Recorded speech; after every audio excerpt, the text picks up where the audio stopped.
Bismillahirrahmanirrahim. Assalamualaikum warahmatullahi wabarakatuh. Alhamdulillah Rabbil Alamin. Assalatu wassalamu ala asrafil anbiya wal mursalin Sayyidina wa maulana Muhammadin wa ala alihi wa sahbihi ajma'in, amma ba'd. Perkenalkan, saya Dafa Fardani Razak, alumni SMP Terobadi Banjarbaru dan juga alumni SMA IT Darul Quran Mulia Bogor. Dan saya Muhammad Reynaldi Fajar Adiaksa, bisa dipanggil Reynaldi, terserah senyamannya aja. Saya juga alumni SMP Terobani dan saya alumni SMA N2 Banjarbaru. Jadi Dapa, gimana kabarnya nih? Kabarnya alhamdulillah baik-baik saja. Kalau Reynaldi sendiri gimana nih kabarnya? Alhamdulillah baik-baik juga. Ini kan Dapa udah lulus kan ya? Ya alhamdulillah. Lanjutannya kemana nih? Insya Allah sih untuk kelanjutan dari SMA ini milihnya itu Fakultas Kedokteran Universitas Lambung Mangkurat. Kalau Reynaldi sendiri gimana nih? Kalau aku sih di Universitas Lambung Mangkurat juga, cuma ngambil ilmu hukum. Gitu. Reynaldi kenapa jadi pengen ngambil ilmu hukum? Karena mungkin lebih ke arahan orang tua ya. Oh ya, denger-denger nih Dafa ini hafal Al-Quran 30 juz nih, bener nggak tuh? Ya alhamdulillah benar. Alhamdulillah. Kira-kira gimana rasanya, rasa ngehafal, rasa sesudah ngehafalnya juga, kira-kira impresinya gimana gitu? Kalau setelah menghafal tuh alhamdulillah bersyukur, kayak alhamdulillah bisa nyelesain hafalan 30 juz saat SMA gitu kan. Untuk perjuangannya yang pasti inget dulu ngafal itu pertama kali dimulai pas SD. SD pun dulu juga di Rohbani gitu. Jadi SD sampai SMP di Rohbani. Mulai dari SD itu sudah mulai ngafal juz-juz belakang. Juz 30, 29, 28 sampai juz 1. Nah, itu selama di SD. Nah, terus di SMP ngelanjutin lagi sampai dari juz 1 itu sampai juz ke 15. Nah, jadi selama di SMP itu hampir kurang lebih dapat 5 juz lah. Nah, kemudian di SMA itu terakhir ngabisin dari 15 sampai 30. Dan alhamdulillah kemarin bulan Maret udah selesai. Menghafalin itu tuh ngerasa berat nggak sih? Berat pasti ada ya. Namanya juga ingin berbuat sesuatu kebaikan tuh pasti banyak godaannya. Misalkan yang anak muda sekarang aja deh, itu media sosial, TikTok, Instagram. Paling ngelihat kalau pergaulan remaja tuh yang ibaratnya kayak ngapain sih ngafal Quran? Ngafal Quran itu kayak apa ya? Gak zaman lagi. Zaman sekarang itu kita sunmori, kayak nggak penting gitu ya kan? Gak penting. Buat ngapain sih gitu ngafal Quran? Mending tuh kita happy jalan-jalan gitu. Itu yang bikin kayak wah agak berat nih. Alhamdulillah aja kemarin itu ngambil SMA-nya itu pesantren ya. Jadi lingkungannya itu ibaratnya sesama penghafal Quran juga. Jadi kalau misalkan untuk ngafal bukan di lingkungan yang ibaratnya mendukung, itu juga berat. Ibaratnya kalau bukan gak mungkin ya, cuman berat gitu. Ibaratnya sekolah negeri terus berusaha buat ngafal Quran itu wah perjuangannya lebih berat lagi daripada yang emang lingkungan Qurani gitu. Kayak lebih sering ke distract sama yang lain-lain ya kan? Iya, ada yang ganggu, ngapain sih ngaji gitu, gak usah gitu. Dafa, boleh nggak kasih tips and trick buat adik-adik yang sedang nonton ini nih? Kan kayak yang Dafa bilang tadi, entah banyak godaannya, pantangannya, ke distract ini itu, kira-kira apa tuh? Yang pertama itu niat sih dari diri sendiri. Ngafal Quran ini niatnya buat apa sih gitu loh. Ada yang mungkin niatnya karena dipaksa orang tua, ada yang niatnya itu karena emang kepengen dari diri sendiri. Kalau Dafa sih pengennya emang dari diri sendiri ya, karena ngelihat kayak orang ngafal Quran tuh keren gitu, bisa ngafal 30 juz. Dan juga ngafal Quran tuh salah satunya bisa dapat syafaat di hari kiamat kan. Nah, itu juga kayak bikin Dafa tuh pengen Dafa pengen selesai 30 juz gitu. Oh iya, ada dikasih nggak entah hadiah atau apapun itu dari orang tua, teman atau siapapun juga karena udah berhasil nuntasin 30 juz itu? Sebenarnya sih nggak ada ya, karena gimana ya, kalau janji-janji gitu sebenarnya sih nggak ada dapat sih, ibaratnya kayak ntar kalau sudah hafal 30 juz dapat umroh ya, ntar kalau dapat 30 juz dapat mobil ya, nggak ada sih sebenarnya. Tapi hadiahnya itu dari diri sendiri karena kebetulan bulan Maret itu kan ulang tahun nih. Nah, jadi pengen buat hadiah ulang tahun yang ke-18 itu selesai 30 juz gitu. Jadi gitu. Nyempetin buat oke, aku harus selesai nih 30 juz sebelum aku ulang tahun. Jadi saat aku ulang tahun, hadiah terindah aku itu hafiz 30 juz gitu. Jadi kayak emang ada hadiah dari ibaratnya achievement dari diri sendiri gitu loh. Jadi kayak ngerasa seneng aja gitu. Alhamdulillah bisa nyelesain target yang dibuat sendiri dan bisa nyelesain target yang udah dibikin itu gitu loh. Keren. Selanjutnya pernah masuk BK nggak? Wah, dulu sih selama sekolah alhamdulillah nggak pernah ya, cuman karena akrab sama guru BK jadi ya sering ngobrol aja, walaupun bukan karena masalah sih, cuman emang guru-guru Drobani ini ibaratnya tuh asik gitu lah, friendly semua ya. Friendly, nggak mesti mau ke BK itu nggak mesti harus punya masalah gitu loh. Walaupun mau curhat aja, Ustadz saya itu lagi ini Ustadz lagi ada misalnya sekan atau lagi ada berantem sama ini gitu loh, ngobrol-ngobrol aja nggak apa-apa gitu, kenapa gitu loh. Jadi biasanya sering ngobrol-ngobrol gitu, tahu-tahu, dan ngobrolan itu bebas gitu, nggak ada ibaratnya nggak bisa ngobrol ini, nggak, ustadznya terbuka aja gitu, nggak ada pantangan ya? Iya, nggak ada pantangan, bebas. Terus kalau Ranaldi sekarang kegiatannya apa nih? Kan sekarang udah selesai sekolah, udah lulus lah, sekarang kegiatannya ngapain? Untuk sekarang kegiatannya ya cuma nunggu hasil UTBK SBMPTN ini aja. Mudah-mudahan aja lulus, amin. Tinggal 2 minggu aja sih lagi. Kalau Dava sendiri gimana? Kalau Dava sih ya banyak gitu juga nunggu. Cuman ya banyak ngelakuin apa ya, nyoba kegiatan baru. Kayak dulu mungkin sebelum ujian itu kan banyak belajar ya. Jadi agak kurang buat olahraga, buat traveling. Jadi sekarang tuh ngabisin waktu ya buat kayak gitu. Oh gitu. Oh ya, tadi Dava alumni SMA mana? SMA IT Darul Quran di Bogor. Oke, sama kayak tadi. Suka dukanya apa tuh? Suka dukanya selama di SMA ya? Apa ya? Suka dukanya itu banyak sih. Namanya juga sekolah pesantren ya. Itu agak beda sama sekolah yang full day school yang bisa pulang pergi gitu.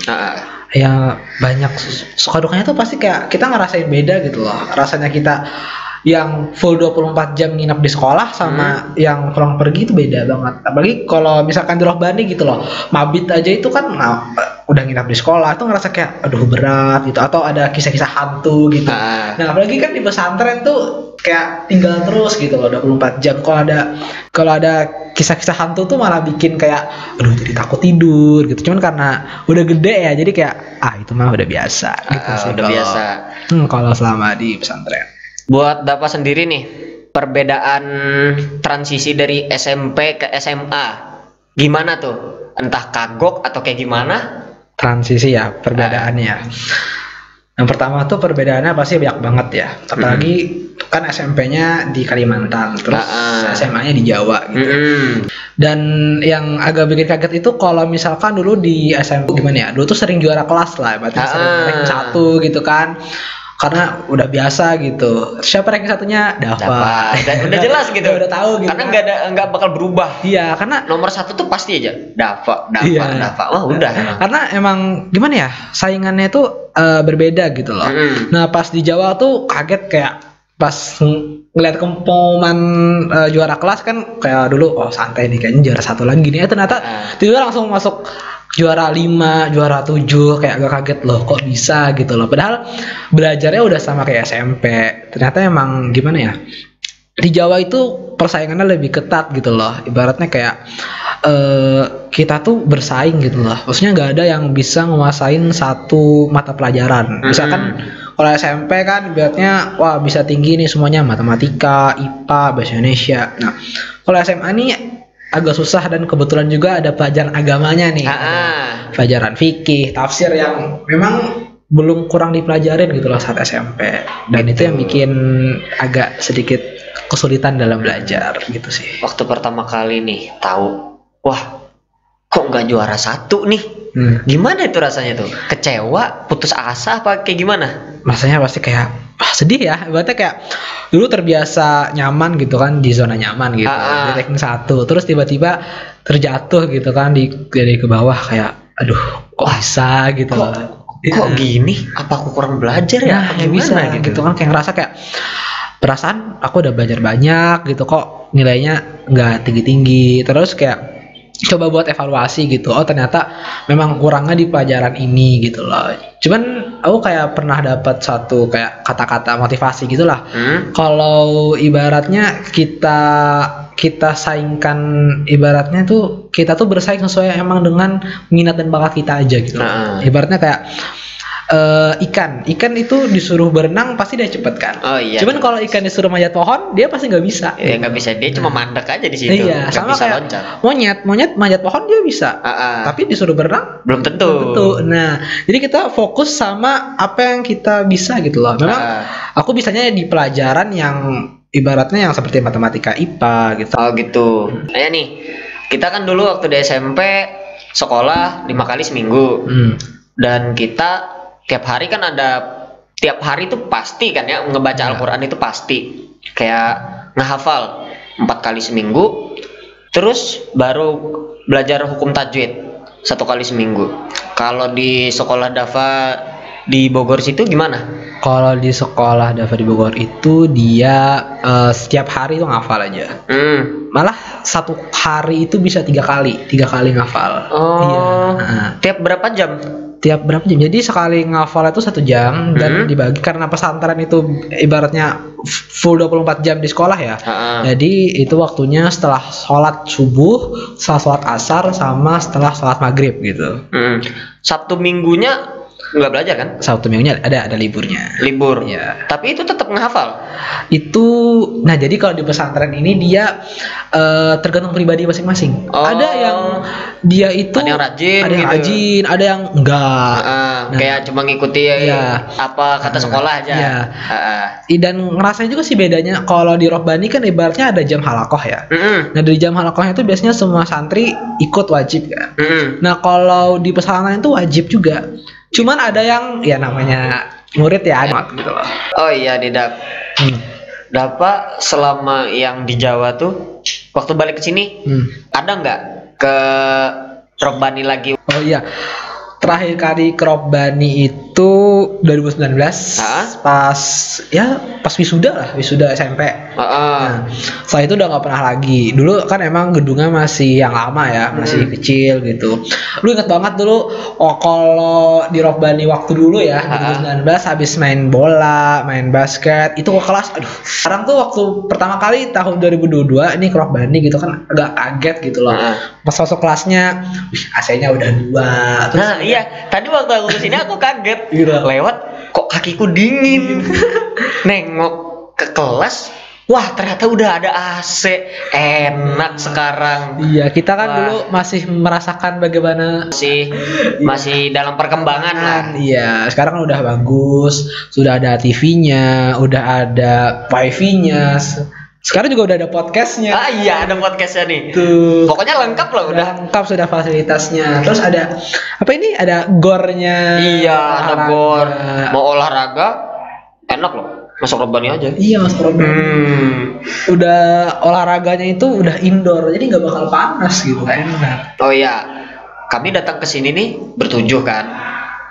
Kami berdua ngisi podcast. Ya. Berlimanya main di sebelah loh. Kalau kalian denger tuh suara wawa ini di sebelah nih, persis di sebelah. Mereka lagi main. Kenangan pahit dan kenangan manis banyak ya. Bang SMP apa SD nih? Soalnya udah dari SD di Robbani. Bebas deh, pokoknya kenangan manis yang paling indah, kenangan pahit yang paling buruk. Kayak gitu aja deh. Kalau SMP itu ini kenangan pahit dan manis itu waktu jadi ketua OSIS gitu kan. Wah. Waktu jadi ketua OSIS itu gimana ya? Itu pertama kalinya buat mimpin organisasi ya. Ya walaupun masih di bawah naungan sekolah, masih kayak diawasin.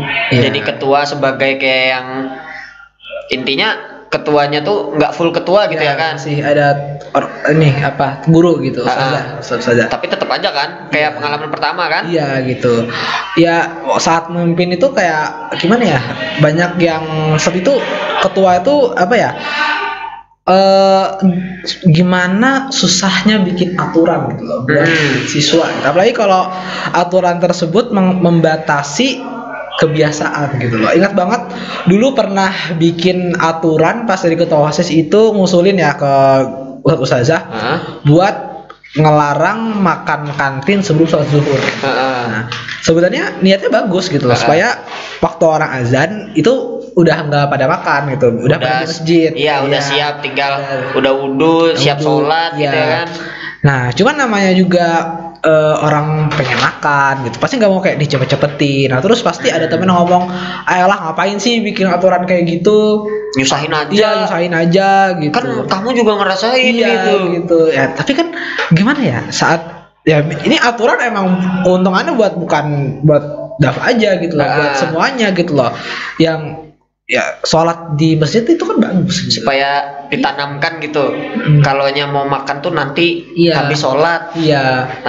Biar bisa seperti biar bisa santai gitu kan. Kalau sebelum sholat kan ntar makan, terus selesai makan sholatnya malah masbuk atau malah sholatnya telat. Nah kan. Iya tuh sering kan sering gitu kan. Itu sih pengalaman senang dan pahitnya. Senang bisa dipilih ketua OSIS, pahitnya ya menghadapi teman-teman yang tidak senang dengan saya gitu. Ya kadang aku juga salah satu dari orang-orang yang tidak senang dengan aturan yang Anda buat. Benar. Saya kadang bertentangan, walaupun saya ikut OSIS di bawah Anda, tapi saya bertentangan juga. Saya kok kenapa ini anak kenapa kok bikin aturan kayak begini? Ya kan buat buat manfaat kita semua. Cuman ya itu pengalaman gitu loh. Ternyata jadi ketua itu susah gitu loh. Karena harus mengkoordinir semuanya, walaupun masih dibantu guru kan, tetap aja. Benar. Namanya juga ketua pertama kali pula. Iya. Terus apa ya? Itu sih kalau senangnya apa ya? Itu sudah mencakup keduanya sih, senang dan pahit. Apalagi ya? Kayaknya sudah sih. Itu sih yang bikin kayak berkesan banget sampai sekarang gitu. Nah, bahas masa depan. Mantap nih. Kira-kira ada nggak sih rencana kedua Dava? Misal amit-amit aja, naudzubillah, semisal nggak lulus UTBK nih, kira-kira ada rencana lain nggak? Rencana lain ya? Selama ini sih belum ada ya, masih optimis. Iya, masih optimis gitu. Namanya hidup tuh harus optimis ya kan, harus yakin gitu. Karena udah banyak belajar, masa sih nggak lulus gitu kan? Kan kalau kata peribahasa, usaha tidak mengkhianati hasil gitu. Kalau usaha udah maksimal, insya Allah hasilnya pasti bakal maksimal gitu. Karena yang kurang maksimal ya dari diri sendirinya aja. Iya benar. Bukan dari yang lain-lain sih kebanyakan tuh. Kalau kadang misalnya ngerasa kurang ya memang dari dirinya aja. Entah memang dirinya yang memang kurang kompeten atau kurang bersyukur aja. Benar. Kalau orang dia sendiri, apa sih future plan buat kedepannya gitu? Future plan, rencananya sih cuma satu rencana ini emang udah lurus langsung ke masa depan, sampai udah gede, sampai tua nanti. Jadi daftar ilmu hukum, ambil S1 hukum, sarjana hukum, terus daftar calon kejaksaan. Udah apa sendiri? Kalau aku pribadi sih masih gimana ya, kalau orang tua pengennya sih lulus kedokteran ya. Amin. Nah, cuman kalau dari aku pribadi pengen juga gitu, cuman agak sedikit berbeda pendapat kan? Iya, berbeda pendapat. Cuman sama kayak kamu, bingung gitu loh, ini pengen apa gitu. Cuman kalau dilihat-lihat juga kedokteran ini prospek kerja bagus untuk beberapa tahun ke depan. Jadi Bismillahirrahmanirrahim, ambil kedokteran gitu. Amin. Mudahan lulus ya kan? Amin gitu. Mudahan kita berdua lulus, amin. Ini sekali lagi maaf ya kalau ada teriak-teriak sebelah lagi main. Persis di sebelah nih lagi main orang. Sulit ya. Jadi mungkin kita udah menemani lama para adik-adik penonton, pasti bosan kan nonton terus gitu.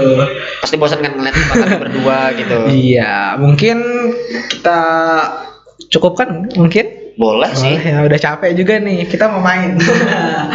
Iya, kita mau main juga soalnya. Mau ikut main. Oke, mungkin untuk adik-adik bingung nih lanjutan ke sekolah mana. robbani dong tujuannya. Iya. Masuk sekolah aja sebelum belajar baca doa, sholat duha, ya enggak? Alma surat jangan lupa. Alma surat, baca bacaan doa pagi itu wajib loh tiap hari loh. Terus ibadahnya sholat dijaga banget loh di sini. Dan juga jangankan di sekolah, di rumah kami dikasih buku penghubung. Iya. Biar tahu sholat apa enggaknya, dan itu harus diketahui sama orang tua loh. Harus ada tantangannya. Itu ya Allah, itu SMA kayaknya nggak pernah dapat buku. Nggak ada lagi. Itu SMP doang terakhir kayaknya. Terus bukan cuma ibadah, kayak amalan-amalan baik itu wajib loh. Iya, benar. Wajib.